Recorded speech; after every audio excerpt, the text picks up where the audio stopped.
Hello, Ellie. Thanks for coming on. Would you like to introduce yourself a little bit? Yeah, and thank you for having me. My name is Ellie Amir. I've been previously known as Ella David in Netrunner circles, and I've been playing Netrunner since it came out in 2013 until the end of 2015 or so. In parallel to that, I've also been playtesting Netrunner quite extensively. I've joined the playtest team around the end of 2013, and I've been playtesting until 2016. That's very cool. I also understand, you have your own game coming out pretty soon, and because Netrunner was a big part of your life, it has some influence on it. Do you want to share the quick elevator pitch on that game?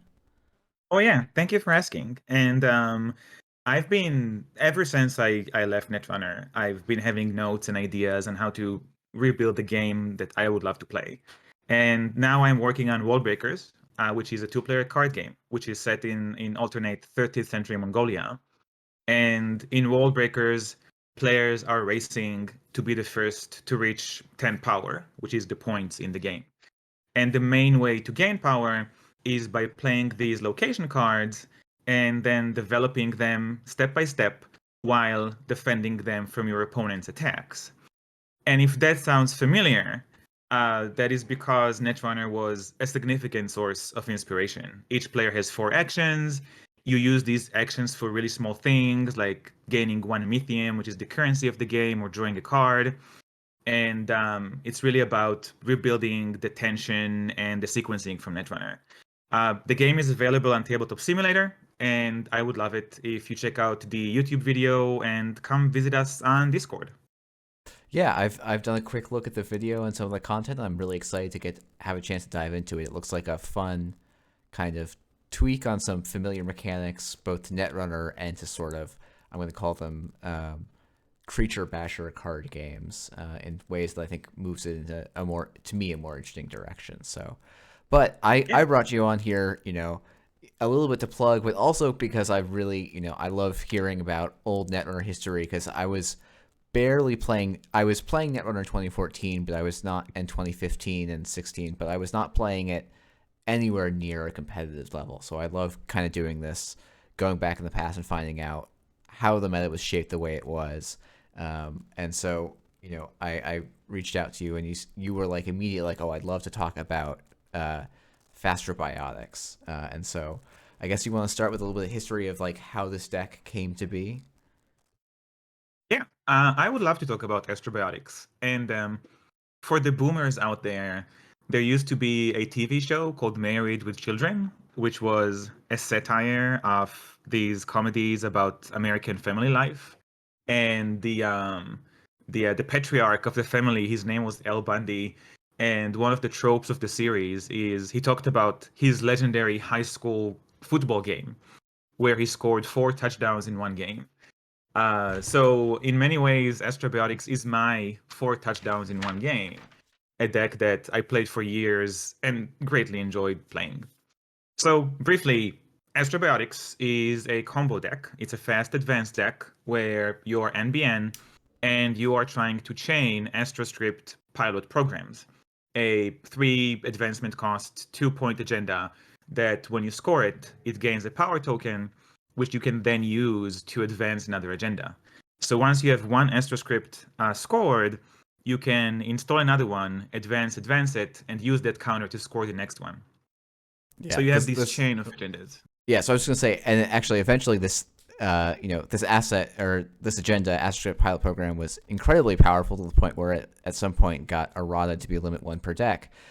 Though I know in retrospect have some fond memories for it, and am looking forward to getting to play it. It's more full power in the past. So, Oh yeah. but I interrupted you. And before that, it was in the NYPD most wanted list. So I'm going to talk about that in a minute, actually. So around this agenda, you build up more cards that help you get it scored, and two of the central cards are Sense and City Grid, which allows you to score it for 1 less, and Biotic Labor, which gives you an extra click. So both of these cards allow you to get EstroScript out there without the runner being able to do anything to stop you. There is no moment where EstroScript is sitting on the table and the runner can run it. It's going to be in your hand or it's going to be in your score pile. And the interesting thing is that all three of these components are part of the core set of Fantasy Flight's Netrunner. And yet, when the game was released, most of the serious corp decks were these HB slow ice tower decks. For a brief spell, people played Wayland kill decks, but then Plascrit came out in the first expansion and pretty much killed it. So for the first stretch of the game's life, everyone was playing HB, and even though all the pieces are in the base set, people were not playing Fast Advance. So do you think that... Oh. Go ahead. So do you think that was, one of the questions that's done a lot in modern Netrunner is, is this because no one thought to do this combo because there's just fewer players playing the game, or was there some extra synergies that need to come from new card releases to kind of push this list over the edge? I think that people tried it, and there's evidence. People put Sansan in HB decks to get their I'm blanking out on the name of the card. The HB agenda. Yeah. Accelerated beta test. Yeah. And then eventually also Project Vitruvius by the end of the first cycle, I think. Right. But some pieces were still missing. And the first two pieces that came out were in Cyber Exodus, the third data pack. And these were Marked Accounts and Pop-Up Window. And these cards served two purposes. One, Marked Accounts was another source of economy. And in the early life of the game, economy was very limited.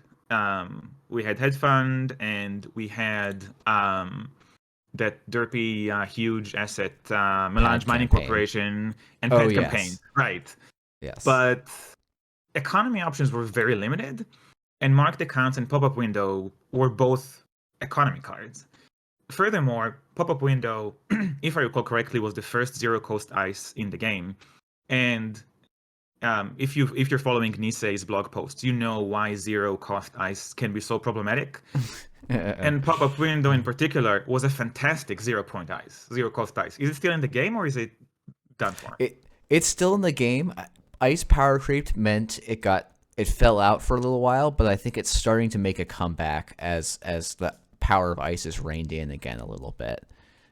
Got it. Yeah, so Pop-Up Window was a fantastic piece of ice when it came out. And then in Future Proof, the 6th data pack, 3 other pieces came out. The first one was a new NBN identity, The World Is Yours. And the base game NBN identity gave you recurring credits for traces, and that wasn't very good with the kind of ice you actually wanted to play.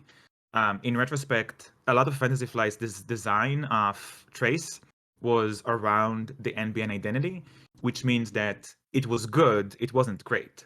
So the default NBN identity took a bunch of lousy cards and made them playable, which is not what you want out of an identity. While The World Is Yours was a pretty decent identity. It let you play a slim deck, and since this is a combo deck, you could find your EstroScript much more easily. Yeah. The next piece that came out was Project Bill, which was another 3-2 agenda. And 3-2 agendas are a bit of a design headache for Netrunner. I don't think Fantasy Flight assessed how difficult they are to balance. And the fact that NBN had 2 of them, and that both of them, like one of them was totally bonkers broken, and the other one was just very good, gave them a huge advantage. And the third piece that came out with Future Proof was Mid-Season Replacements, which replaced C-Source in many decks that were trying to tag and bag the runner.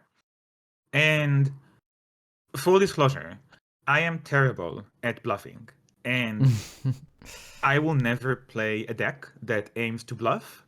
I'm just not good at it. I'm also really bad at reading bluffs. This is why I think my runner game is much weaker than my corp game. And I never played a tag and bag deck. But Okay. when you put an NBN identity on the table, your opponent doesn't know that. Yeah, this So is in the modern Netrunner era. There's a lot of when people of all things play an HBID right now. You often go there could be three different decks this is, and you have to kind of figure out what it is through play. And NBN was definitely the original sort of king of that sort of archetype, where it could be this fast advanced deck that we're talking about today, or it could be a whole bunch of different kill decks that maybe all need slightly different levels of types of counterplay. yeah, and even if you're not playing the card, it's going to impact your opponent's gameplay. If you're playing versus me, I will never try to kill you. But people didn't know. Yeah. So we suddenly had all of these pieces coming together, and my tiny meta in New York City started playing the deck, and we got a chance to really try it out in the regional tournament in Cambridge, Massachusetts in 2014, Mm-hmm. where I was piloting the World Is Yours FastroBiotics deck, sort of like a proto FastroBiotics deck before Near Earth Hub came into play, and I think I ended up fourth or so. The winner was Chris Hinks, who was piloting a Jinteki personal evolution deck that sort of birthed a whole archetype. For those who haven't listened to Kenny's great podcast, A Time Traveler's Guide to Netrunner, he talks a little bit about Cambridge PE in the 2014 Worlds setup, and I think he goes into a little more depth onto that sort of deck. But Yeah, it was a um, brilliant deck, and huge, huge kudos to Chris Hinks for developing it and piloting it so well. Um, that's the kind of decks that I'm really bad playing against. And in Worlds, I actually faced against Min Tran, who ended up second in Worlds, and he was piloting a very similar deck to Chris's. And I was feeling very confident playing against him, and then I lost miserably because the reason I was doing well against Chris is because I knew him very well. But Min was just playing a whole different game with the same yeah, deck, yeah. which I think is That, beautiful. yeah, that's a really cool way for players to express personality and like risk tolerance and stuff with the same pile of card or similar pile of cards. So Yeah. And I think this is like all the bluffing decks really bring their player's personality to a much higher level than other types of decks in Netrunner, in my opinion. yeah. So fast forwarding a little bit, what sort of took it? Because I knew that the world was yours. Like FastroBiotics was a thing, but it wasn't really top of the meta.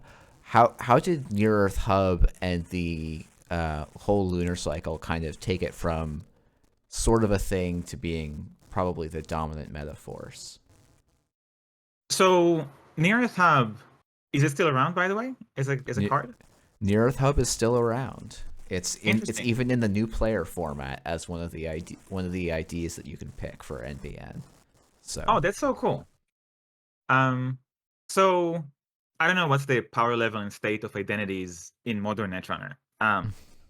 But at least during that time, identities were either awful or broken. And using a few examples from the core set, HB would essentially give you an extra credit every turn. Kate, similarly, would give you an extra credit every turn. Andromeda would say that you start the game with 9 cards instead of 5, allowing some very explosive openings, especially within the criminal faction. So Near Earth Hub came out, and it really fell into the broken side of the spectrum, where I mentioned how the benefit of the world is yours is allowing you to trim your deck size. Near Earth Hub effectively allows you to do the same thing, because whenever you install a new server, you draw a card, and you're going to install a lot of new servers over the game with all of the assets that gain you credits. And um, even when you fast advance something like AstroScript pilot program, you're gonna do it in a new server to draw a card. So Near Earth Hub shrink your deck into effectively the world is yours. Shrink your deck into effectively 44 cards.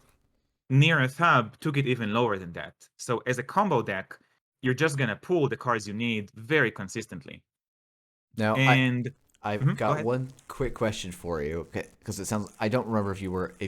I don't know if you did any playtesting for Near Earth Hub.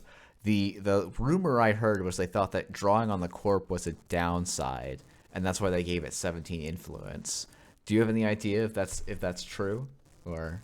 So I actually have a little story about that, which I hope people are gonna enjoy listening.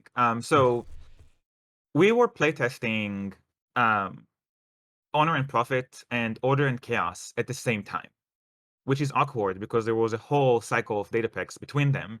Yeah. But Fantasy Flight wanted to playtest both of them, both of the big boxes at the same time. They called it Double Trouble, and we've done our best to playtest it. You know, a bunch of volunteers, not as Yeah, good as yeah. Nise at being volunteers. And then we started playtesting Lunar, but the time frame for testing Lunar Cycle was really shrunk. So if a typical set would have somewhere between 7 and 11 versions, Lunar only had 5. Also, in parallel to Lunar Cycle, we were playtesting these two crazy identities called Noise Unsufferable Genius and The Collective. And the idea was that Fantasy Flight was going to do a world tour where players can vote for which one of these two identities are going to be printed. Hmm. So we're playtesting a cycle under a limited time, and in parallel, we're playtesting these super crazy identities. Um, and Lunar had some weird stuff in it. It had currents for the first Yep. time, Yep. and some of them were very like there was a current called targeted marketing that Yeah. says that the runner bids first on all traces. Oh, Um, okay. They changed that name around, I think, at some point, but that current did see printing at some point. yeah, and playtesting that was a nightmare. The Blue Sun identity for Corp had a power that I don't think it was ever printed. It gave the Corp huge discounts. We had games where Blue Sun saved 20, 25 credits on res costs. Wow. Okay. Um, there was a criminal virus called Leecher that would easily drain the corp for 2-3 credits every turn. Hmm. Um, the root could initially be used for anything, not just for resing and advancing. So it was Um, just straight up credits every turn. That's yes, it was 3 yeah. credits every turn, and it has a trash cost of 6. Yeah. That's So pretty solid. yeah, so we were sending playtest reports where one side would just totally dominate the other side, and Yeah. in parallel to all that, we had Near Earth Hub, that was indeed nerfed according to the lines that you described. Because initially, Near Earth Hub, it was called Near Earth Broadcast Hub in the playtest files. It said that the corp may draw a card, and the nerf Mm. was to change it into a must. And Yeah. exactly what you said, the thinking was um, there isn't much to do about this. Like, if you have to draw cards, you're going to deck yourself, you're going to have agendas in your hand. Um, we everyone really underestimated the effect of Jackson Howard and Mm. Yeah. the fact that Near Earth Hub doesn't have 17 influence. They have 20 influence because every other corp has a 3 influence deduction for playing Jackson Howard. Yeah. I will. It's like it's funny how there can be cards that like are thought to be like, oh, this is a good card, but then it discovers like, oh, you discover after playtesting it's a incredibly game warping card. And I've only done one cycle of testing for Nisei, and there was a couple of cards that we sort of like, oh, we thought this would be good or like okay to good, and whoops, it's really game warping. And it seems like NEH was sort of like in that camp, and part of the reason it was really good was stuff like Jackson Howard being maybe also a little more impactful than people thought it was at the time or during testing. Yes, And certainly. game design is Mhm. hard, it turns out. It is. And then, there's small stuff that really didn't make any sense when we thought about it. For example, in second thoughts, shipment from Sanson came out, and it looked like the derpiest card. And Yeah. I don't know if anyone even play tested it, but Yeah, for then sure. you actually started playing it, and one of the liabilities with playing the fast advanced deck with NBN is that you have very little credits, and sometimes you have 0 credits, and yet even with 0 credits, you can fast advance your agendas thanks to shipment from Sensen, which Yeah. meant that the runner is never safe. And if they run HQ and they see shipment from Sensen in your hand, they know that you can always score your agendas.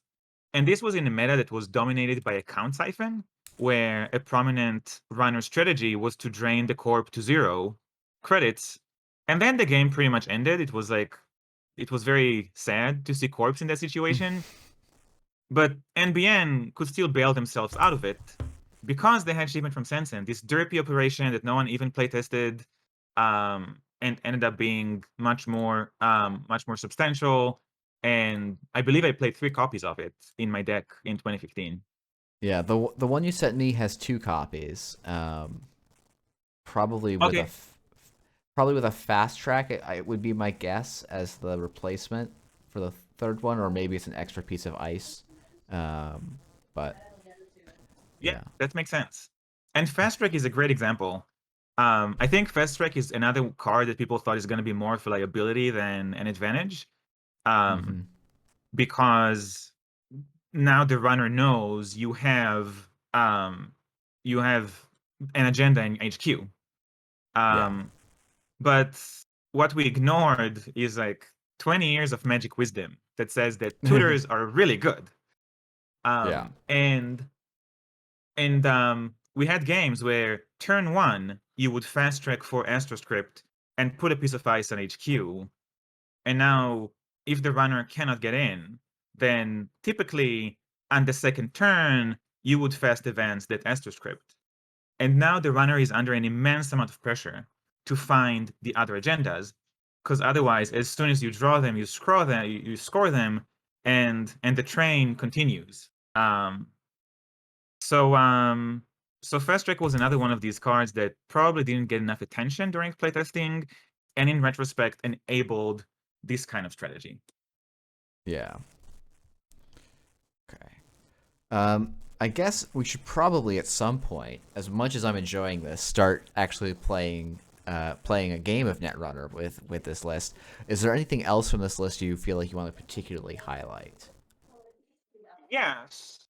Let's tell one last story, and then we can actually play the game.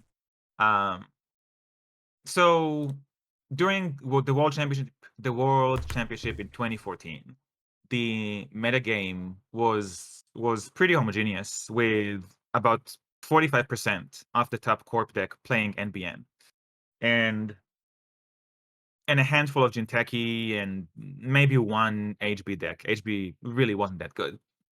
And then at the end, like after that World Championship, a month afterwards, Clot came out.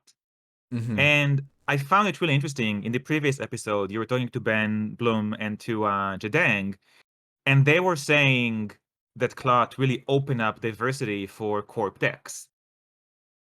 In my, as far as I can remember, and looking at results from 2015, the opposite was actually true, because when you look at the 2015 World Championship, almost everyone was playing food HB decks with Global Food Initiative and these like very slow, derpy HB decks with Caprice Nisei and Ash 2X 3ZB 9CY. Oh my goodness, you And remember all of those letters. and Uh, and the meta was actually pretty uniform in my mm-hmm. opinion. And yet a handful of us were playing Astrobiotics. And I remember going to Worlds in 2015, people thought I'm crazy. How are you playing this deck? Clot destroys it. And in particular, I was talking to Noah McKee, who ended up 4th place with a prepaid voice pad Kate deck. And he said, there's no way you can defeat my Kate deck with Astrobiotics. So we sat down, we played a couple of games, and I won both of them.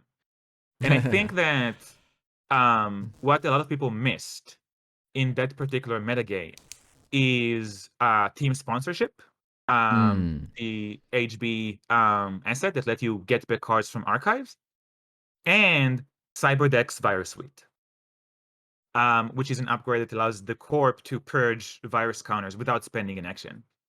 And because of the way Netrunner timing works, what you can do is you can get your agenda to 3 counters. You can res team sponsorship CyberDex virus suite. You can use CyberDex to purge virus counters, and there is no time for the runner to get their clot back with something like clone chip. And then you score your agenda, team sponsorship triggers, and you can get your CyberDex back. And you usually put it somewhere like R&D or HQ, which is highly defended because it's an upgrade. So even when the runner has clot and clone chips on their side, you have equal or even superior recursion because your recursion doesn't cost anything. It's just team sponsorship, which already plugs into your gameplay. Yeah, Um, and usually the runner's not going to have time to threaten clot, threaten centrals, and pay 4 to trash the team sponsorships, which don't have to be rezzed up until the point where you use it the first time, which is yes, quite nice. precisely. And that, along with some pretty crazy ice, Eli 1.0 was a huge meta warper back in the day. I already mentioned pop-up window, and Yeah. there was also Archangel, which is a piece of ice that triggers from R&D, along with Architect, which was a piece of ice that could not be trashed, and countered parasite strategies very well.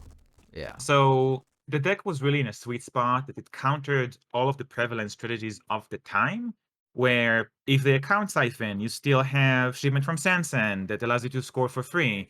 If they're trashing ice, you have Architect protecting you. And if they're trying to play the clot game, well, you have better recursion than them. So it was actually pretty fun. In Worlds 2015, I went completely undefeated on the Corp side, but again, my runner side was completely abysmal. And that's why I end up in, I think, 80th position or something. But other players who are better runners than me did manage to land any age Astrobiotics in the top 16 of the event. Nice. Um, yeah. So yeah, Cool. Yeah. I think that was the history. Cool. So we'll get started on our game. We've had Jamie very nicely volunteer to play the other side. They're playing, I believe, some version of Prepaid Kate. Mhm. And you should be able to see my screen as well. Um, Yeah. yep. And so the first question, obviously, is Muller keep. And generally, we can do this however you want. Generally, I've been like, oh, when I look at this hand, it looks to me probably like a mulligan because while it's got lots of good ice, I feel like it's nice to be able to put some pressure on, and this hand doesn't really give us much pressure. Yeah, I agree. And we're playing a combo deck, and our opening hand has no combo pieces. It has some relatively poor economy and expensive pieces of ice, so we are going to mulligan. Yeah. Okay. And runner also took a mulligan. Okay. So to I'm me, oh no, go right ahead. I'm going to need your help because the card images are different than what they Oh were back yeah, in the day. they've changed the art a little bit on you. Yeah, so I know Architect, I know Fast Advance. Could Yep, you the quickly card. scroll over the others? Yeah, so this is Sansan City Grid with new art, and Mm-hmm. then this is Pop Up Window with new art. Mm-hmm. So to me, I'm thinking something like Sansan in a new remote. See what we draw.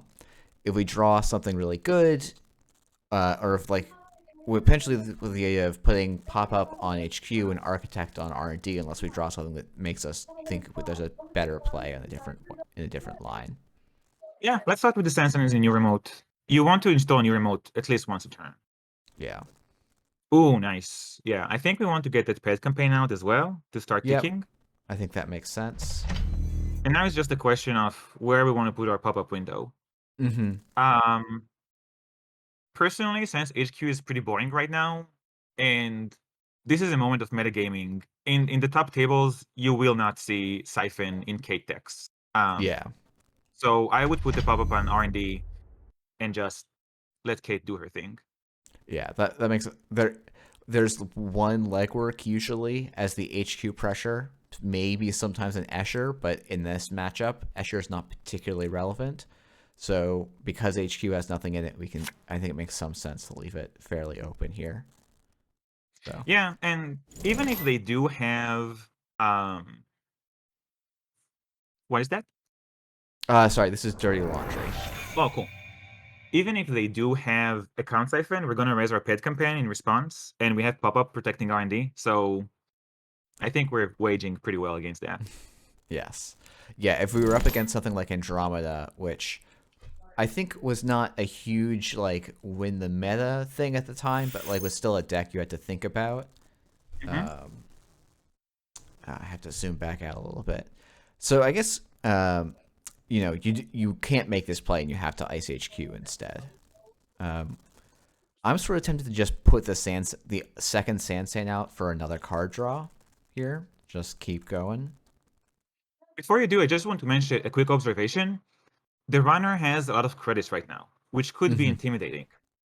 However, we have we're gonna have 14 credits worth of trash costs on the table. So these credits are gonna disappear very quickly. Yep. Yep. And we just got another pad campaign as well. Yeah, Do we? So let's I just guess put pop up on R&D. yeah, I was about to say we just double pop up on R&D. Yep. Seems pretty solid. At some point, maybe we'll want the architect on R&D as well, but for now, I think we're okay without it.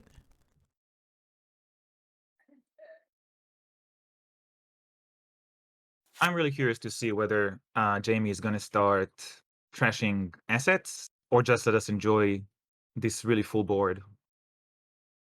Yeah, this is definitely one of those matchups where uh, having not, like playing in this meta in particular is also very different than current standard, which is still dominated by hard-hitting news, um, which really punishes sort of aggressive scouting out the board runs.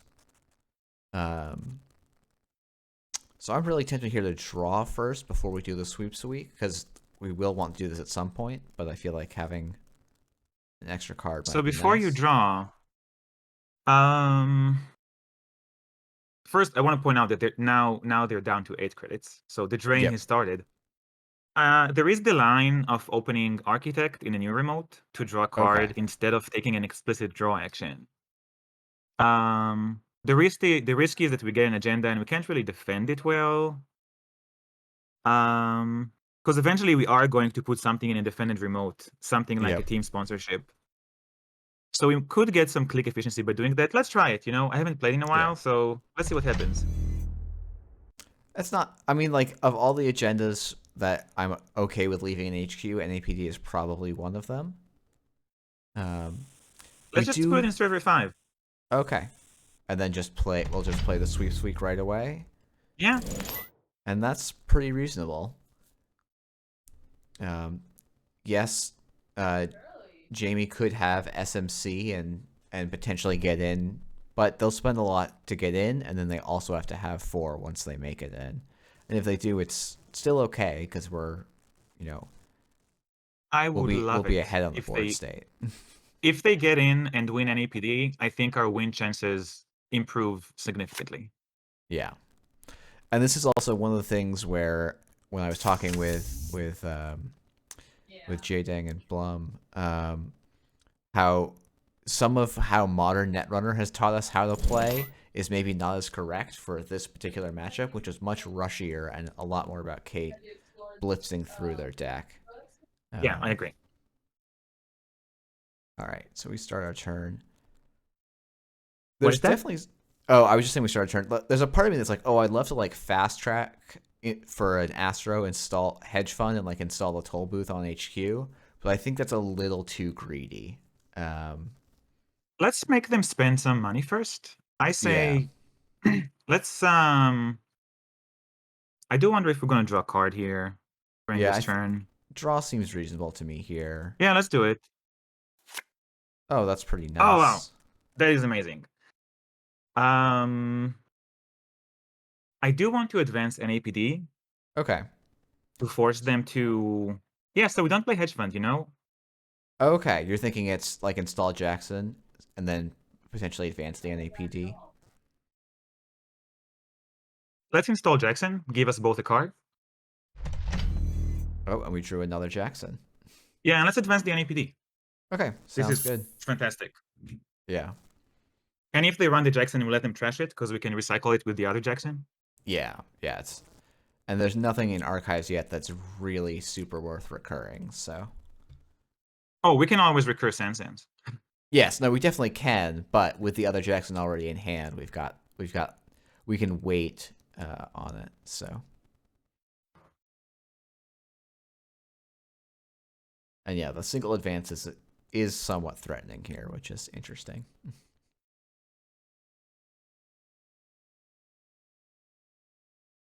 Yeah, if they don't run it, I don't mind. Okay. Yeah. Yeah, time to raise Architect. Yep. And this is a really nice. I mean, this is great for us as well. Yes. Okay, so there's an AstroScript a little ways down. I'm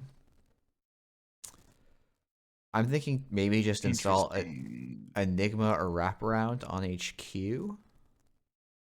Let's see. So this is their first click. They have 3 clicks remaining.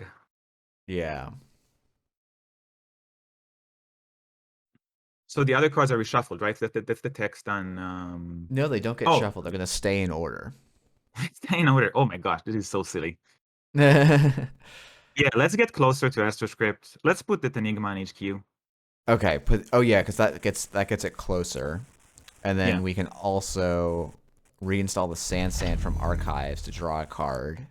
Yeah, the question is, do we want to put it on the NAPD server or in a new server? Let's get closer to the AstroScript. Let's put it in a new server. That's what I was thinking as well. Yeah. All right.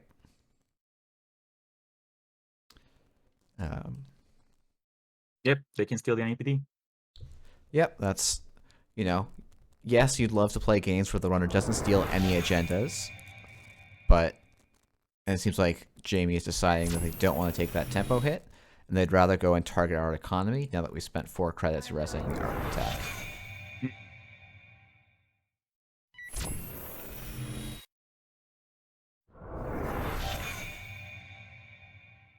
Interesting.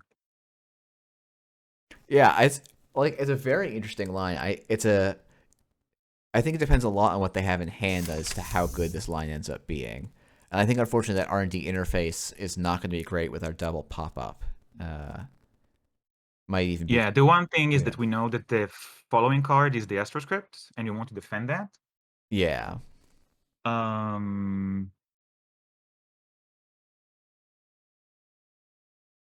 But I think even just something like install this Jackson, like another Jackson, the Jackson out, puts it in hand, and then we can sweeps hedge and be pretty safe. We definitely want him to draw a card because of the sweeps. So let's put Jackson in a new remote. That makes sense. Oh yeah, I forgot that sweeps gets. Wow. Yeah. And now we can sweeps for +1. Yep. I don't think we play the hedge because we want to have 5 cards in hand in the off chance they somehow get into HQ, as unlikely as it seems. Okay. So we have Sansan, NAPD, Sansan, Jackson, right? Yes. We also know that next 2 on R&D, it's something like, oh shoot, it's a wraparound. Yeah, it's a wrap. Okay, yeah, it's a wraparound and an unknown card, so we could potentially use a Jackson draw in here if we wanted to. But I'm not sure that it's actually that helpful for us yet. So sweeps is going to put us as 9. Yep.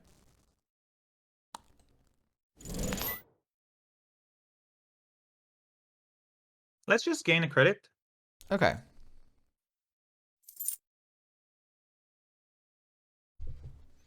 Since they blew up the pet campaigns, I think that 1 credit could be important. Yeah. And now we could also think about scoring the NAPD next turn.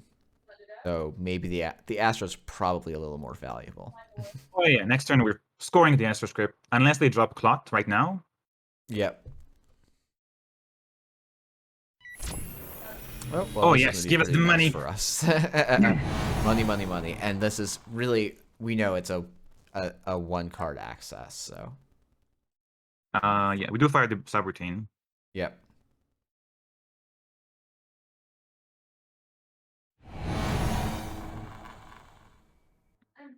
Man, And next double turn, pop-up. I miss this. oh, this is amazing. Next turn, we're probably putting the wraparound on R&D and scoring our Sansan, but we'll see what happens. Mm-hmm. Did they steal anything? They did not steal anything on the second. So they saw wraparound and something we don't know, and there was no steal. That's fantastic. We're in a great Yep. spot. We are in a very good spot now. Okay, they parasited the Parasite. pop-up. Yep. It's actually pretty reasonable, I think.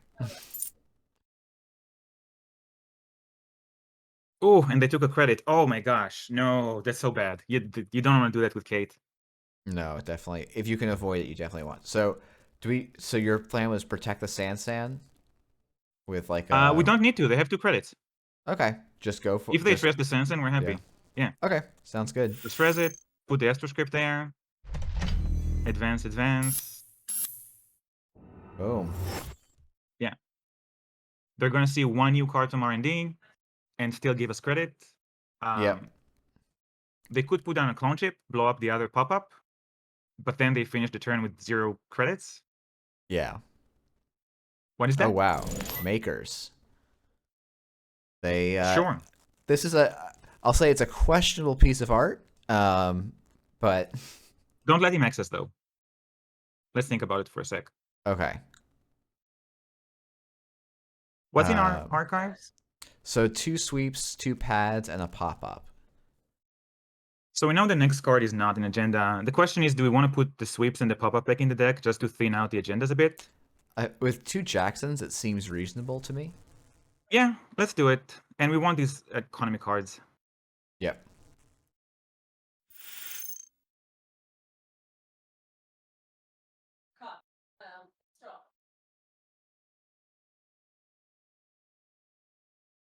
Fast track, install, advance. So we could even next turn do something like fast track, advance, and install and score the Astro. Yeah, that's what we're going to do. Yeah. It's going to give him 2 fresh cards in R&D. But at this point, we don't care. Yeah, we got fairly lucky there on 4 unknown cards, but that's also sometimes what happens. Yeah, now he has the clone chip, so we should think about it, but let's see. Oh, I should be saying they, not he. That's my bad. I slipped into that. Oh, apologies if I did so as well. Apologies to Jamie. Let's see. I mean, to me, they are on 0 credits, so I'm fairly happy to just let's just get the play next pretty script. aggro here. Yeah.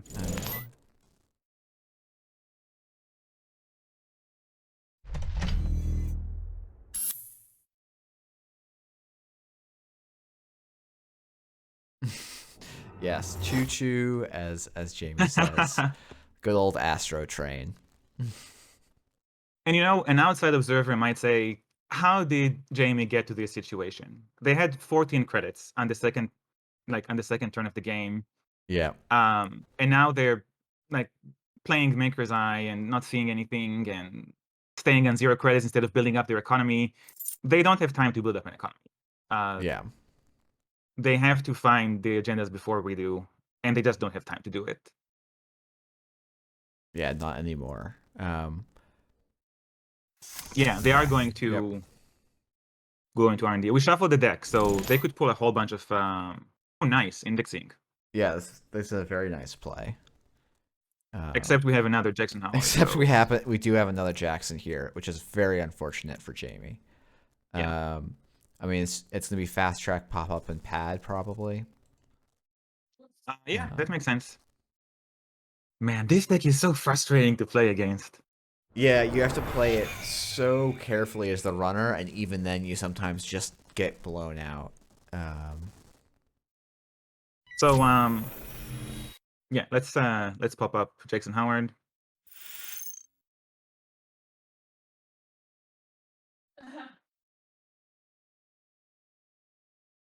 Yeah, they can come in. Rip.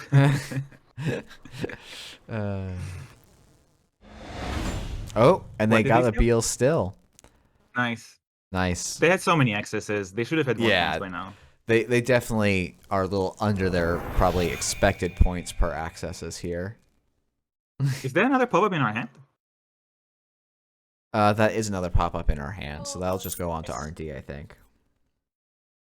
Yeah, you do not want to click for credits with PvP. Notice that I don't think he used PvP even once. Not, it's been used, I think, for one Lucky Find and one Maker's Eye, and that's been okay, all so it's twice. done. Yeah. So it's now equaled out clicking for a credit, basically. All right, so is it... I guess the question to me, like, is it... I guess... I mean, it's just pop... I'm like, oh, is it pop-up, click for a credit, hedge? Yeah, pretty much. Yeah, okay. The question is, do we put pop-up or... No, just a sec, because we might put wraparound in R&D. Yeah. Just to I don't think make... he can... Yeah, I don't think he can win if we put wraparound in R&D. Yeah. So let's put wraparound in R&D, gain a credit, and yeah, because his way through wraparound is getting lady, and that's gonna cost them 3, like for 3 credits to play, and then it's limited by counters. So, and then Yeah. if they do get lady, we're gonna put pop-up on R&D as well. Yeah, we've got lots of options. We can even think about putting Enigma on R&D as well. Oh, okay. Jamie was saying that they actually saw one Jackson on the R&D access or on the Oh, indexing and we had the run, third one. and we had the third. Nice. So that's just pretty like I think they made a very reasonable play there, and just got we seeing 3 Jacksons in the top. What is that, like 16 cards or something like that? 17 cards. All right, team sponsorship is a great draw for us. No. Let's just score our agenda. Let's score an APD. And we're at 6. Oh, right. We have an agenda on the board. It's been so long. This year's Worlds was in one of the Rotom Appliance, who won the whole thing, ended up, we caught a game on stream where he baked a GFI in one remote for I think 5 or 6 turns of him and the runner just playing tug of war over that one server. It was quite a fun game to watch. That's what I wish more games of Netrunner were back in the day. But the meta was so subverted by particular decks, such as Fast Advance, such as Account Siphon, that you really just couldn't get there. What is that? That's legwork? That's legwork, yeah. Yeah, no reason. Actually, no reason to to res here, I think. to res it. Yeah, just let them in. We don't need agendas in our hand to win. We just need... At this point, we can draw a bunch of cards every turn until we find it. Yeah. Yeah, if we find it, actually, any agenda, like we can top, like if we draw an agenda here, we can still win. Okay, never mind. Oh, sorry. At this point, we don't want to give him a card. We can draw another one. Yes. Okay. Okay, that seems fine. We can. Yeah, we can Fast Advance it next turn. Yep. So it's probably just take a credit. Yep. Yeah, I forgot the team sponsorship was blank, and so we were actually just giving the runner pure value there. But so it goes, I guess. Yeah, the toll booth. And next turn, unless they trash the sense, then we just play NAPD, advance AstroScript token. So we can Fast Advance a 4 cost agenda right now. Oh god, yeah, we can do that from 0 credits. That's so gross. Yeah, unless they put something like Clot on the table. Yeah. So we do res this here then. Yeah, we don't need any credits right now. Wow, this deck was something else. I do remember being a little frustrated at the time, when I was trying to play jankier decks and just like couldn't get anywhere because of how punishing this deck can be, and just how fast.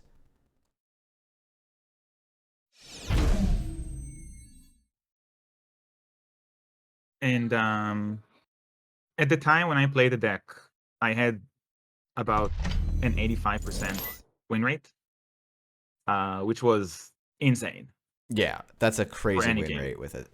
Yeah. Yeah. GG.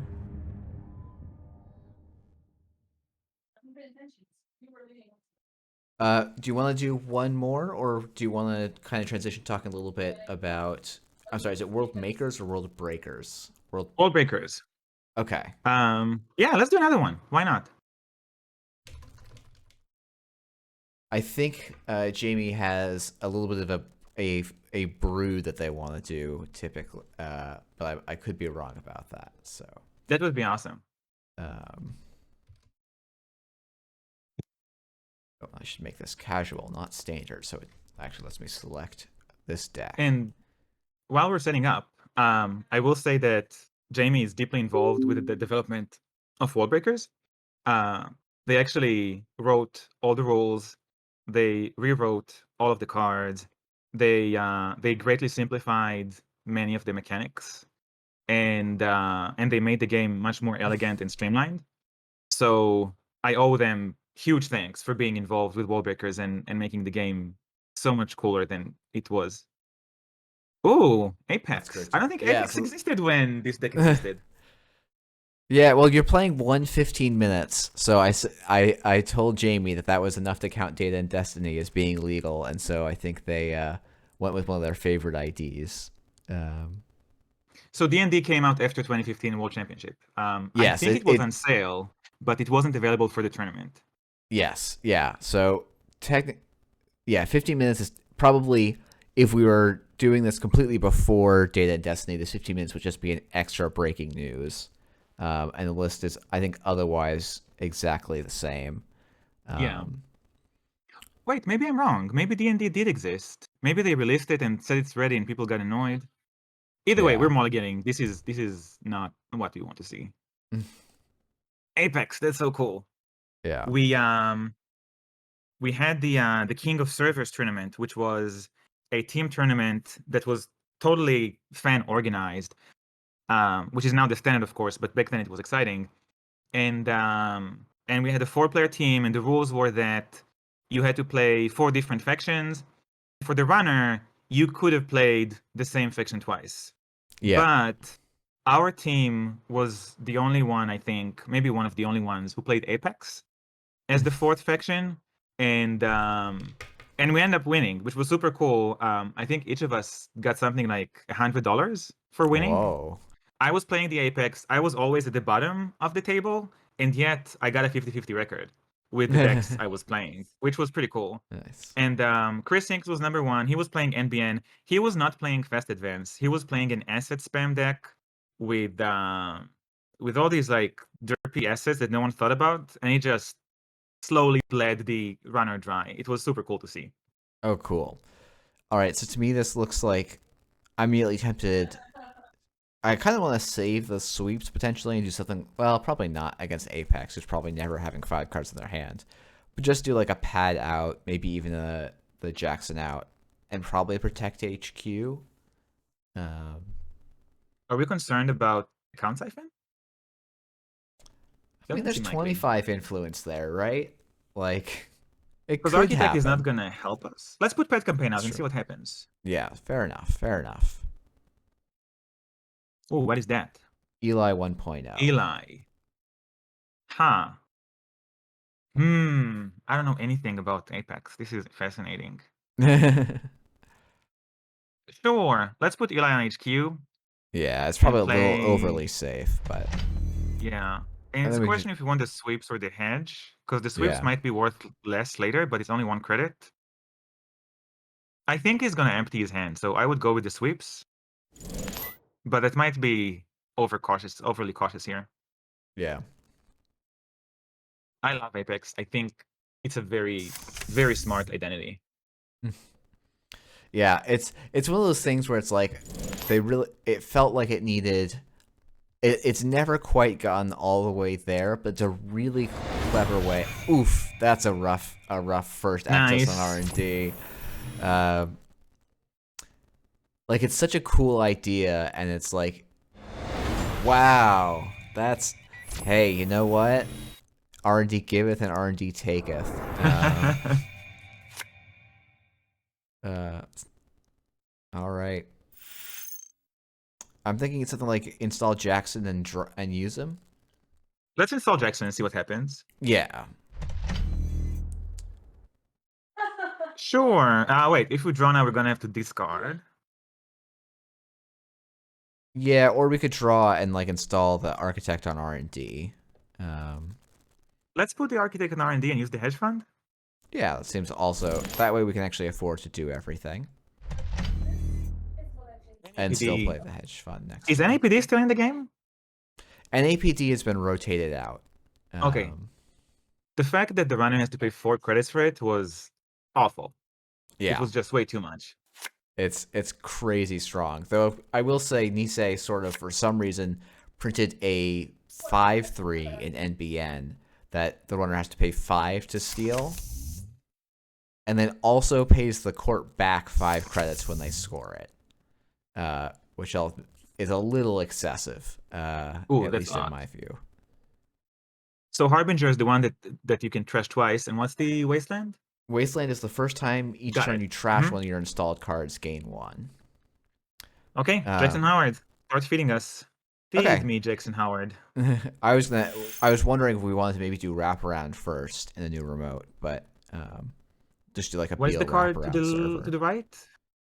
So this is Pad wraparound. campaign? This is pad campaign. Oh, let's put pad campaign down. Yep. Sweep. I'm honestly like, oh, maybe we just play the hedge here. I'm tempted to protect the Jackson. Does Apex have anything that lets him get rid of assets easily? No. No. Just Apocalypse. Just Apocalypse, which he can't play because we have Eli. Yes. Let's protect the Jackson. Okay. Because we have no gas. Mm-hmm. And Jackson is going to get gas. We have none of our fast advanced tools, and one of our fast advanced tools. Man, having your fast advanced tool be an agenda is pretty wild. Yeah, anything that lets you win the game more. Ghost Runner. Oh, that's cool. Very interesting. Okay. This is our other pad campaign. Oh yeah, Jamie doesn't know me. So many players just blindly, like nakedly install stuff. Like AstroScript. I never do that. So. All right. Do we have any ice? No, we don't. Now we do. With the architect draw. Yeah. I'm not keen on giving him an APD at the moment. Yeah, I was thinking like an NAPD. Yeah, giving up another NAPD is quite challenging. Let's draw with Jackson some more. Okay. Yeah, we can just do some shuffling. Yeah, that seems pretty nice. So I'm thinking just okay. So we have to discard 5 cards, which could probably be the Beal, NAPD, a Sweeps week, because I don't think Jamie doesn't seem to be on a course to have more than 4 cards in hand. So what I'm thinking is, should we install Architect or Archives, or should we put Sansan in a new remote? And because we put Architect and Archives, we're going to discard a bunch of cards. He might want to check it out. And an Architect Fire right now could be amazing. Let's go with that. Let's see if he bites. Okay. If he bites that. Yeah, we'll see if they go for it. And let's keep the bill in our hand because we can fast advance with the Sansan. Okay. But we can ditch the sweeps. We can ditch the 15 minutes.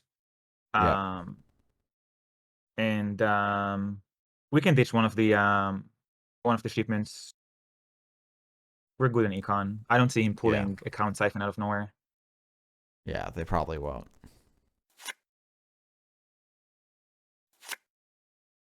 Oh, and of course, the turn we discard the sweeps week. He goes up to 5, yeah. Yeah, yeah, they do. Sorry, they go up to 5. Oh my Yeah, gosh. yeah. Sorry, Jamie. Okay, so I'm thinking Sansan and a remote here. Probably protect it with the Enigma. I don't know if we need to protect it. Let's just put it in your remote and see what happens. What's Drew the new another ice? Eli. Eli? Let's draw with Jackson. Man, Jackson's so much gas. It's another Sansan, right? Yeah, it's another Sansan and a breaking news.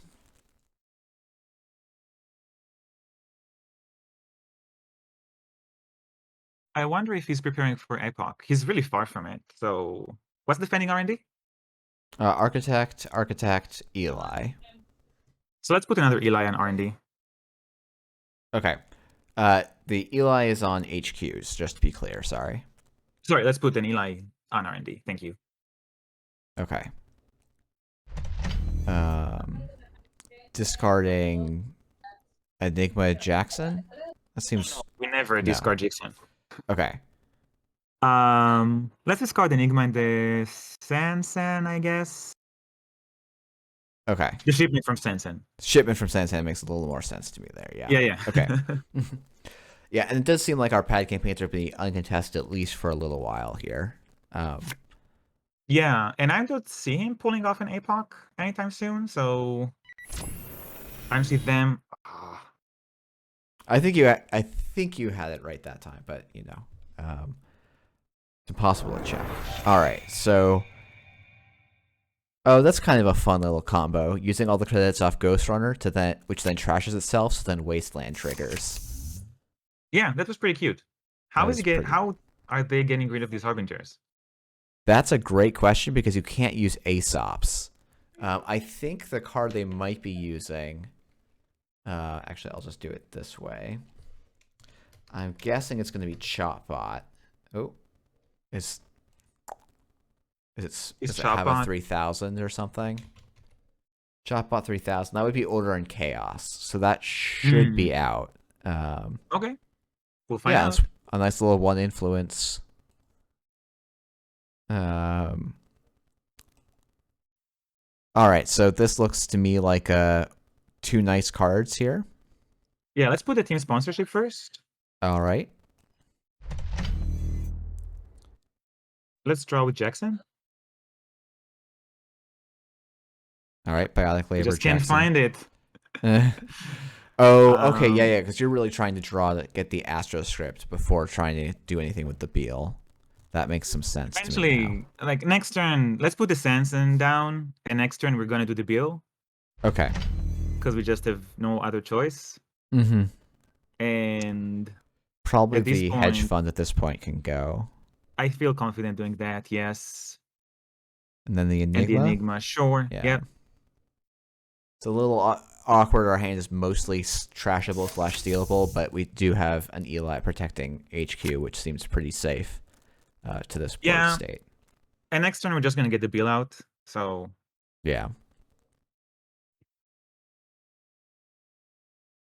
There's two agendas in archives, right? Yes, an NAPD and a 15 minutes.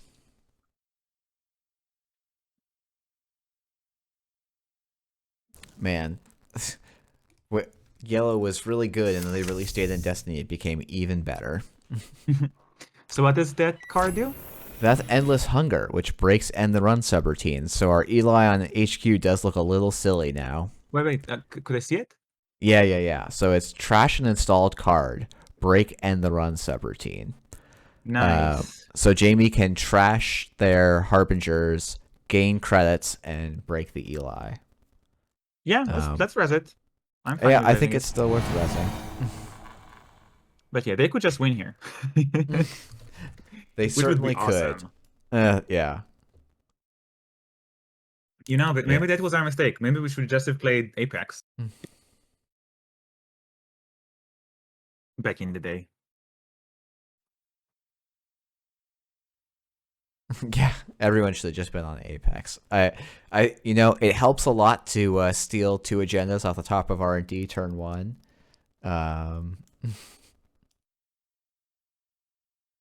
Yeah, Jamie was saying, oh yeah, they forgot to put in E3 feedback implants, which is a card that Uh-huh. was mostly a jank card, but definitely had some other niche cases. And Apex was definitely one of them.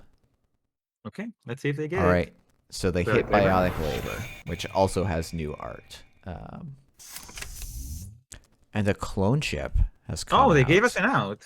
That's very generous of them. All right, so seems like a good turn to score. Yeah. Wait. They don't have Parasite in archives, right?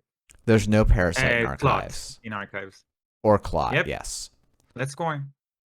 And I'm thinking maybe we'll put the Enigma actually on HQ. We don't have time because we need to advance. We With need the team to. sponsorship, I meant. Oh, so smart. Yes. I forgot we had that. So we will put, like, the other option would probably be another Sand, but I think we actually have a Biotic Labor in hand, so whenever we do draw the Astra, we'll still have an out for that. Yeah.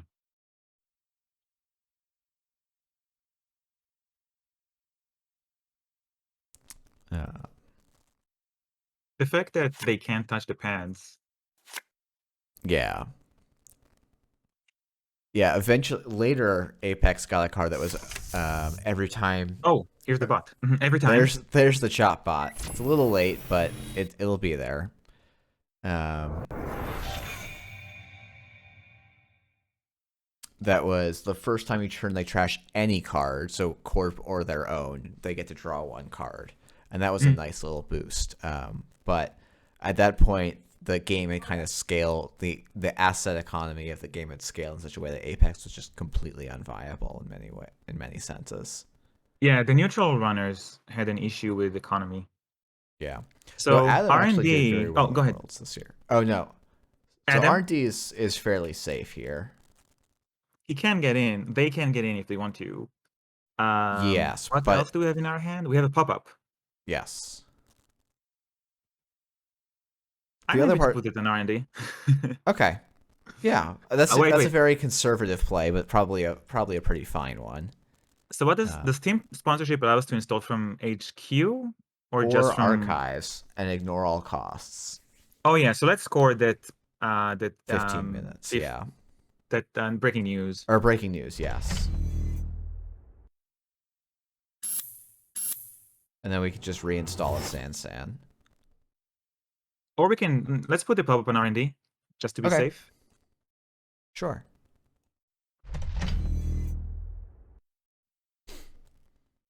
It's also 2 credits that we get. It's because true, we don't need to pay the cost for that. Yes, that's very true. Yeah, maybe at some point we might want to consider using this first Jackson to get back some of our econ and fast advance tools. Because we've lost 2 Sands, 2 shipments, and we also have the 2 agendas and stuff. So might be something we could think about doing and then replacing with Jackson. This is another 3 Jackson game, so yeah. All right, here they come.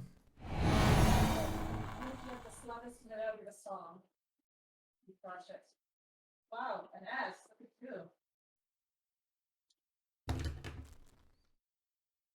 All right. the automation engine techie is so much better than it was when I played. Yeah. It's gotten... I actually don't know if we even res this Eli here. I don't think we do, no. Yeah, there's been some changes to the timing that Nisei redid the timing structure of the rules. I'm assuming Jamie had something of a hand in that.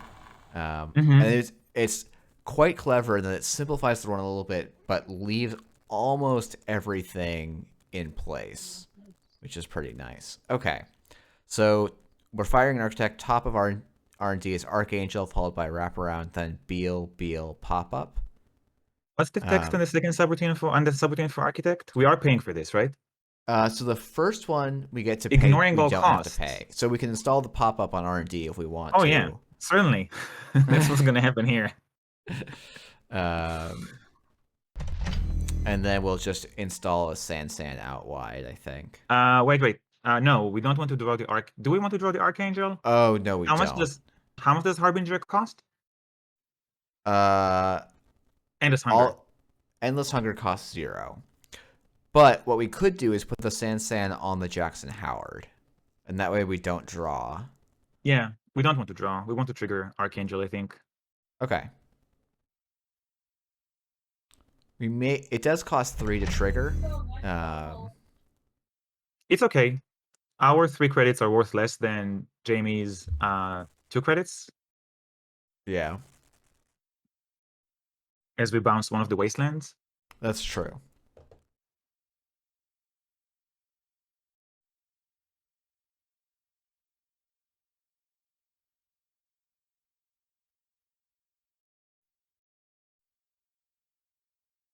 Now we are going to weird.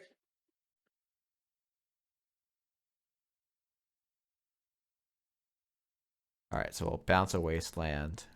Mm-hmm. And now they see... Oh, they already see an Archangel. Mm-hmm. Yes, they still see the Archangel. And then we also probably want to get a shuffle in here, because we would prefer not to advance more Beals with the tools we have in hand. Yeah, I agree. Can we just continue here? Like, are we waiting for Jamie to do yes, anything? it's my bad. No, it's okay. This is a complicated game. I would love them to gain a credit and replay the Wasteland. That'd be pretty nice for us. Oh yeah, our 3 credits are worth 2 clicks and a credit from them. Yeah. And I think you're right. I think we finally use Jackson to reshuffle some agendas back. Yep. Do we shuffle both the agendas? Do we just shuffle back? I'm almost like, do we just shuffle back a sweeps now? But Can they ever steal this NAPD? I mean, we can probably put a Just Jackson. shuffle. Yeah. Yeah, just shuffle all the econ. Let's leave Yeah. the agendas there.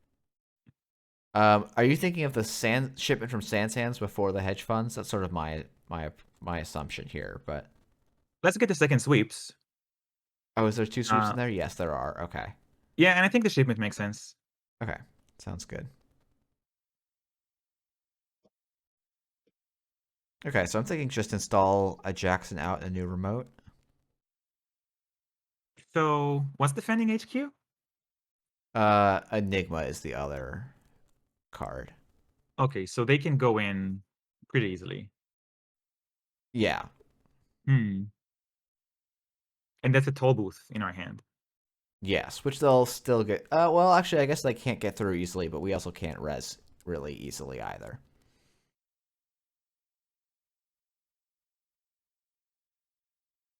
Yeah, we do want to put Jackson out there. Let's put them in. Let's put him in your remote. All right. Do we draw, or do we gain some credits? Let's draw. We need to find. We need to find something. Okay. Do we No, want... with Jackson. Yeah, I was just about to. I was like, oh wait, we could probably show that we have a Jackson here. Oh, sweeps week is perfect here. Yes. All right. So And I'm happy to ditch this third NAPD. Okay. Unless I'm open to other ideas. Yeah, I guess we can't really score it behind any of our end the runs. So, and I also don't think we're resing this toll booth at any point. No. When a toll Paying booth is only 8 to 3 make credits, them pay 3, and then they'll make back 2 of those credits seems less ideal for us.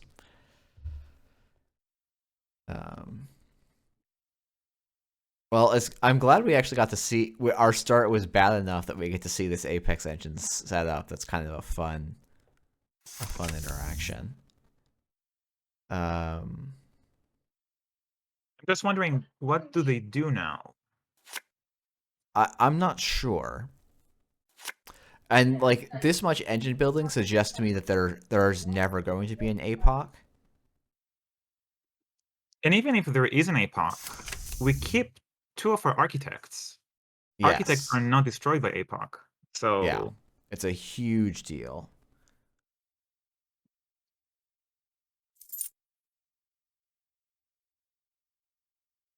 All right. Oh, Oh well, my we still gosh. drew the Beal. I mean, Let's so we score it. could score this, yeah. Yeah, let's just score it. There's no clot in the bin. But if the alarm's going all the way, then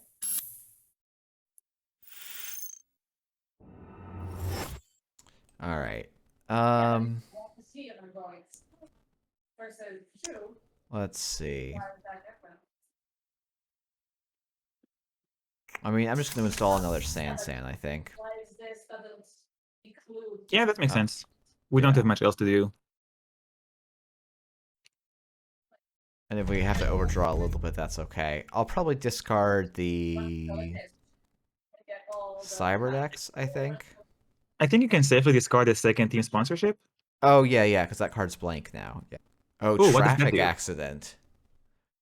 The advancement requirement of each agenda is increased by 1 for each copy of that agenda in the corpse score area. Okay, so this is blank. It means our Beal is a 5/2, I think. Yeah, And is but otherwise it doesn't blank. affect our Astro script. Yeah. That's true. Yes, that's correct. finite size. All right, so I'm sort of thinking we just click for credits here. Why would it not be as equal as four? Once you cut Why? Because I don't know. That's a good. I guess because I was thinking we want to be able to threaten the fast advance score pretty soon of the Astro.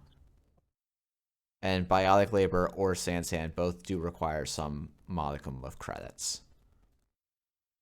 Is that a Sansan in server 9? It is a Sansan in server 9. Okay, so we win the game if we reach 10 credits. Because we can Biotic Labor, Fast Track. Yeah. Okay, yeah, so let's gain 3 credits. That makes sense. Probably going to discard the CVS here just in case Jamie at some point trashes that Sansan, though it's a couple turns away. I am concerned they do have a clot somewhere in there. Yeah, their 2 clone chips are down, so I'm not super worried about it at this point. Okay, let's do it. If we lose to a clot, we lose to a clot. Yeah. Okay. Well, you know what? Yeah, let's play it safe. Let's discard the other Sansan. You're the driver here. So, and we still have Jackson Howards to recur if we need to. So it's not like we're struggling for that. I mean, there's 13 cards left in our deck, so Yeah. I'm pretty worried because they get in a couple of times, they're gonna win. Yes, that's true. Oh, finally! Oh, do we want to res? Ooh, do we want to res Architect here? Ah, It's a very good question. there isn't much. So we're That paying we actually 4. want installed. Yeah. Is this their Apoc turn? No, they can't Apoc this turn. They technically could, I think. Did no, they can't because they can't get through pop-up. If did they Wastelands sequence trigger? it right, they can. They haven't triggered the Wastelands yet, but No, they did. Enigma means they can't. Enigma just straight up means they can't do it. And they triggered the Wastelands. Okay, so we don't res the Architect. They did. You're right. Yeah, But so we do shuffle the agendas. Yeah. Yeah, we don't let them gain credits and come back and win the game. Yeah. So I'm going to do the 2 agendas. Oh, And actually, the all 3 3 agendas. agendas, yes. Yeah. Yeah, I guess technically we could have left 1 NAPD, but we would have some risk there with the Architect. Though it would fire, so we'd still be pretty safe, but we're in a pretty solid position.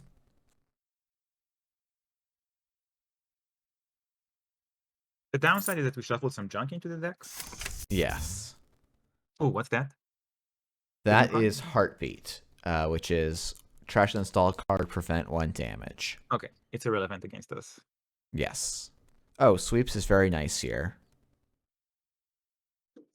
I think Sweeps even lets us install the Jackson, which can give us some extra safety.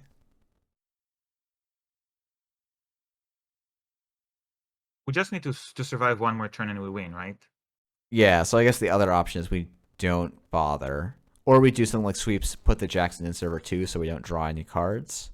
Yes, you are. Yeah, But let's do that. And then if they somehow get into R&D, we pop we the can just Jackson, put shuffle some more junk. junk, Yeah. and let's just gain a credit or something. Yeah. Okay, Jamie, you have one last turn to do your Apex magic. You'll get up to 4 credits, which is almost enough to go and trash the San. Oh, a David's going in the bin. That's a nice little include. Oh, I miss David a lot. Oh, it's not on anymore? Hey, the first sure gamble. Yeah, David has all of Luna rotated, and with it, Shaper became basically unplayable. Oh gosh. So now it's Scream Country? It's actually Anarch Country, and believe it or not, a 60 card max won Worlds. Interesting. I'll still shuffle a junk in, I think. Sure. Why not, right? Just to flex the 3 Jacksons we had. Yeah, exactly. San, sweeps. Why not? Let's just do a little bit of flexing.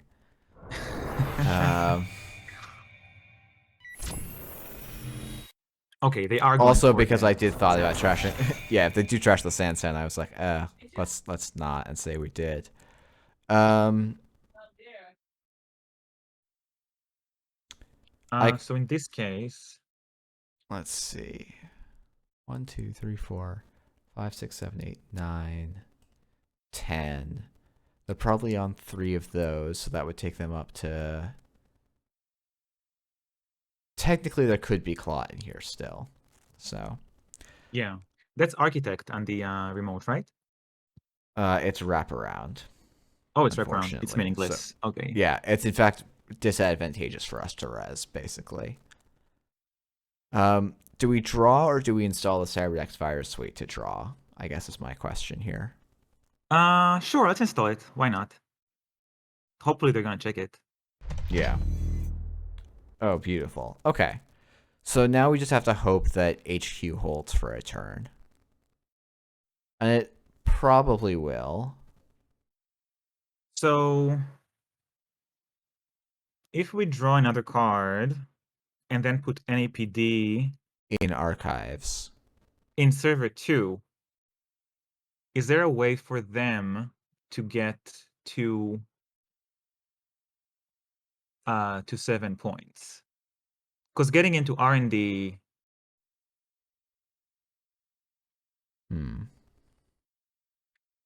I guess they need to run. I actually think that the NAPD is safer in archives, I think. You think so? Because if they run archives, we can use the architect to install it somewhere else. Okay, so let's draw another one. Yeah. Oof. Oh, I didn't want to draw that. All right. I might just take a credit. Yeah. I wonder if it's safer. Because if they run it and they pay 4 for it, yeah, they can still go into HQ. Well, so Oof. if we res, they have no way to break architect, or they're not representing a way to break architect, right? Mm-hmm. So what our play could look like is install the NAPD insert. Like, let's say they run it click 1. We like install the NAPD in server 2. They go and run it and they steal it.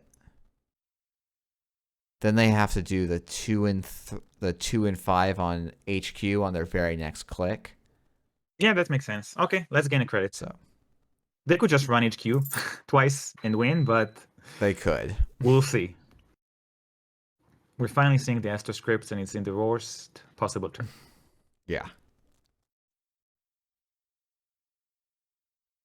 I'm rooting for Jamie here. I always like winning, but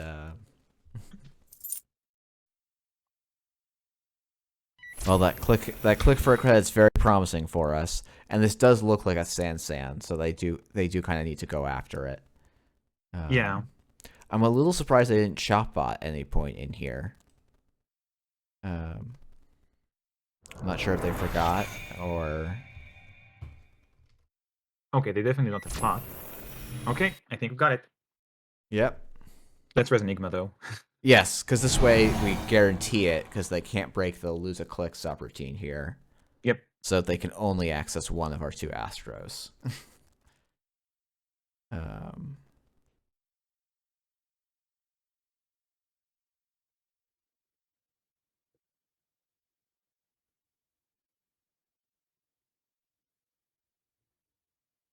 all right. Well, Man, we had a very, very derpy slow draw. we did. And it was cool to see Apex really do some stuff. So, Endless Hunger got sort of made obsolete, but it was nice to see it here where it is actually very relevant. And one of the interesting things that's very different about this meta than current standard is NBN doesn't really run ice anymore. That says in the run, which is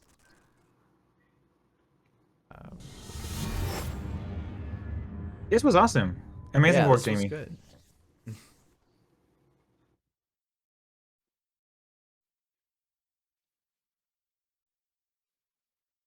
Yeah, Apex was the where was my mimic? Yeah, Apex yeah, was the Mimic meta was breaker. everywhere. Yeah, It's fascinating how certain dynamics work because due to Architect, pretty much everyone had to play Mimic. yeah, And then as a result, stuff like Ichi 1.0 really caught people off guard. And for 2014, I was playing a singleton Grim in my deck. And you know, the downside of people knowing me in the community, they knew I'm not playing Tag and Bag. They knew I'm playing Fast Advance. But the upside is that many of my opponents knew that I'm running a singleton Grim. And most decks just could not deal with a singleton yeah. Grim. So in their mind, every unrest piece of ice on the table was Grim. So I'm sure I won at least one game, maybe even 2, but just players being too afraid to bash into Grim in a meta where icebreakers were very tight and you just Yeah. could not lose a key icebreaker. There was no way to get it back. But thanks so much for coming on, Ellie. I'm gonna plug your. I'm gonna make sure to put link to your game and YouTube channel in the comments here, and I would really encourage people to check it out. And maybe when we're a little bit closer to the Kickstarter, I can have you repay the favor and show me how, walk me through a game or 2. So Yeah, certainly.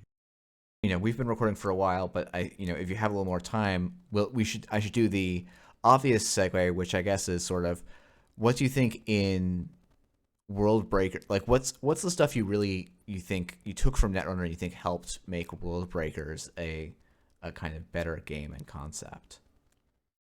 So I left Netrunner in 2015 because of reasons, and I've been developing an alternative ever since. And it's funny, the directory for Worldbreakers on my Dropbox is called FNR for Future Netrunner. And the core idea that I've been playing with over the years is, what if end the run ice is super rare, like it almost non-existent. So I was really encouraged to hear from you that this is what NBN is doing right now. To me, Netrunner is most interesting when the runners can get in, but they don't know if they want to.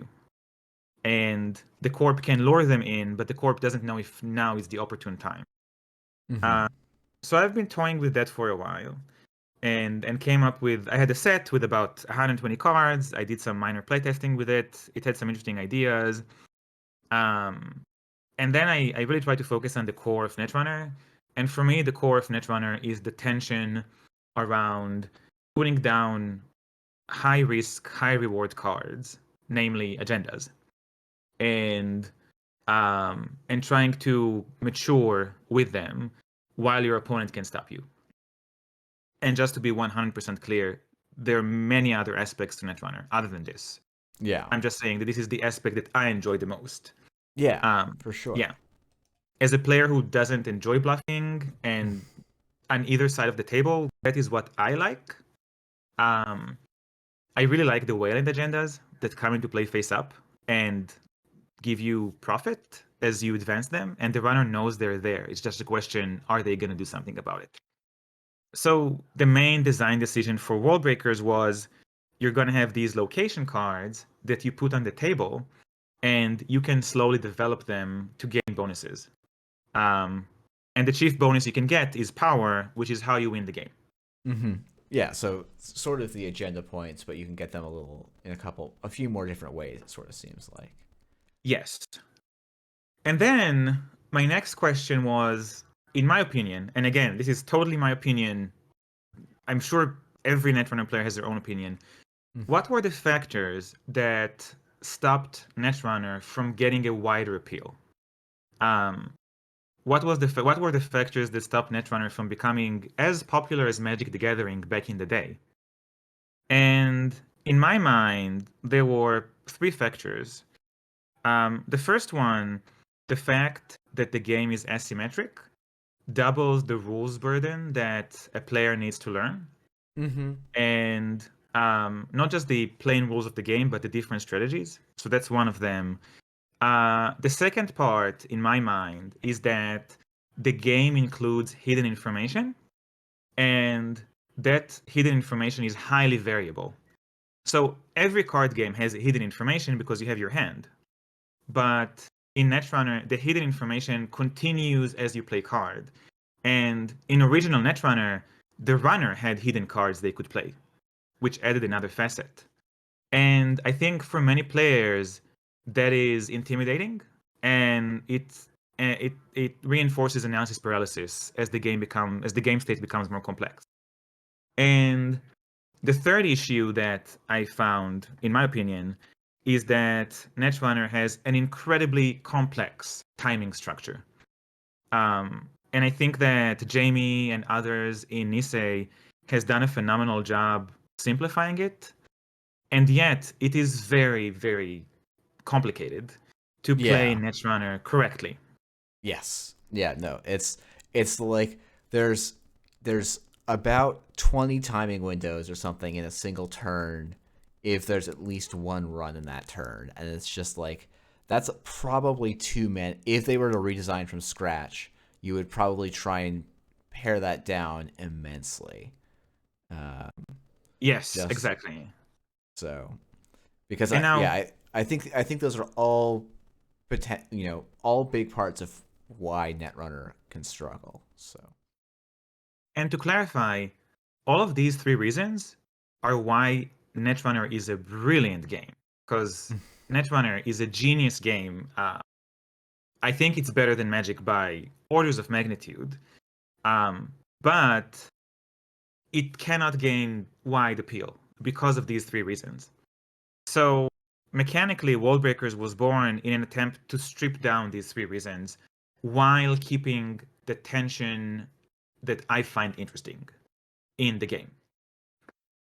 So it's very much a game for myself, and I hope other players. I mean, I've been in PAX Unplugged, people loved it. The big changes are the game Worldbreakers is a symmetric game as far as the rules are concerned, but there is emergent asymmetry that comes from playing different decks. Similarly to how in Magic some decks are control and some decks are aggro, in Worldbreakers some decks are more corp and some decks are more runner. interesting.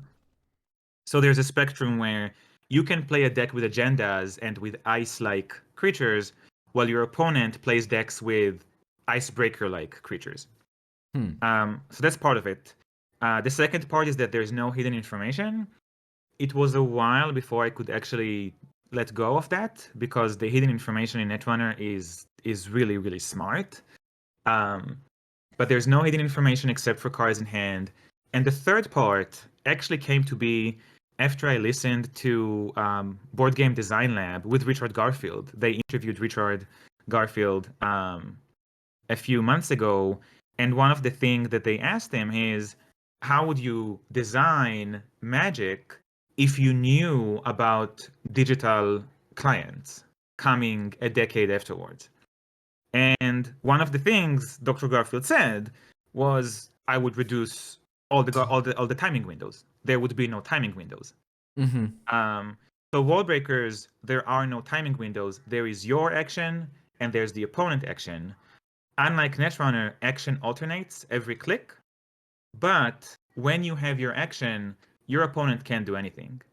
So in some ways, it's like Hearthstone. When it's your turn, your opponent cannot react, but your turn is literally one click. So your opponent will get to react in like 10 seconds. But when they react, you can't do anything. So you still have the tension of my opponent is going to do something to stop me and I need to do something to stop them, but without the baggage of complex timing windows, which plague both Magic the Gathering and Netrunner. That's really cool. Yeah, one of my, I just as a very brief excursion, one of my favorite turn-based strategy games, XCOM, recently tried an expansion where they alternated your turn and the alien forces moving in that turn. It's that sort of strategic back and forth, like changes how you play these sorts of tactical turn-based games, I think, in some really fascinating ways. So really looking forward to trying it out in Worldbreakers. Yeah, and just to clarify, I did not invent any of these technologies. I just stole them from everyone else. When I designed Worldbreakers, I was thinking about worker placement games like Agricola and Kalos. Mm-hmm. And since then, many people pointed out that it really reminds them of Wingspan, where you take one action of it at a time. And you're right, the XCOM series is a great example of that as well.